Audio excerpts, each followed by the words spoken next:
here's the other problem I have. I recently wrote a blog that basically threw a lot of advocates under the bus. I'm not really sorry about it, because I talk with so many moms in this community who are paying $150+ an hour to an advocate or someone calling themselves an advocate. And here's the thing, there is no nationally recognized certification for advocates. Anyone can call themselves an advocate, anyone, and they can charge you whatever they want. And I don't necessarily have a problem with that if you're providing value to that family. These families are going through trauma as it is. They don't need you to add to it. And so many times I see advocates charging families and not providing services. Kids whose IEPs still aren't being implemented fully in that school district, or not providing value add in those IEP meetings. And that's not cool.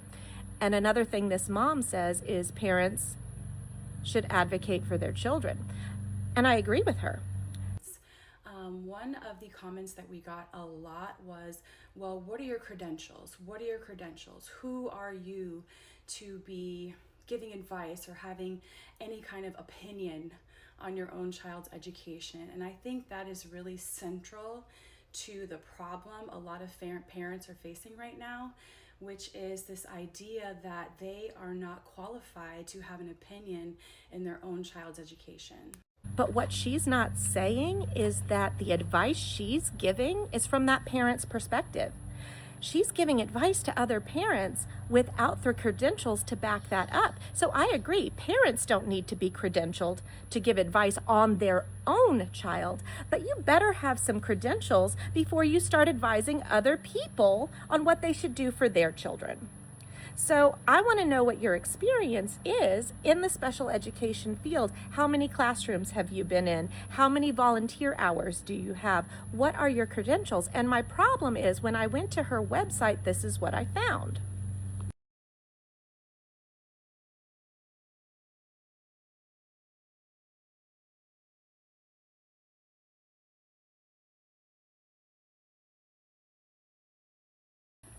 So you want me to join your website without providing me any information whatsoever about who you are, what this website is for, and then on your TikToks you say, come on in, upload your child's documents. Why on earth would I share my child's private full individual evaluations or individual education plans or any of my child's information with you when I know nothing about your experience? I think it is valuable for autism moms to get together. I think it is valuable for special need moms to get together and to advocate for one another. However, if you're going to provide advice, you need to have some credentials. I need to know that you're not just a parent, because the honest truth is I could plug my child's IEP into an AI and probably get the same answers that you're going to give me. Where an advocate really adds value is that outside of the box thinking that AI just isn't quite there with yet, because AI hasn't been in a classroom. And from what I can tell, this mom hasn't been in a classroom. I've been in a classroom. I've worked with the difficult kiddos.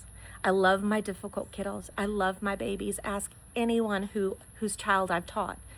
And I struggle. I struggle when you're providing advice to other people and you don't have the credentials or the experience to back it up. Moms should definitely support one another and share things that you've learned in our journey. This journey's a hard one, and I definitely think we want to support one another, but be careful with who you share your information with. Remember, anyone can call themselves an advocate.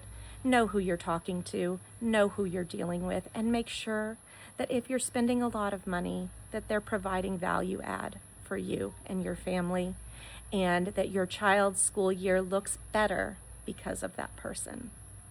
Thanks.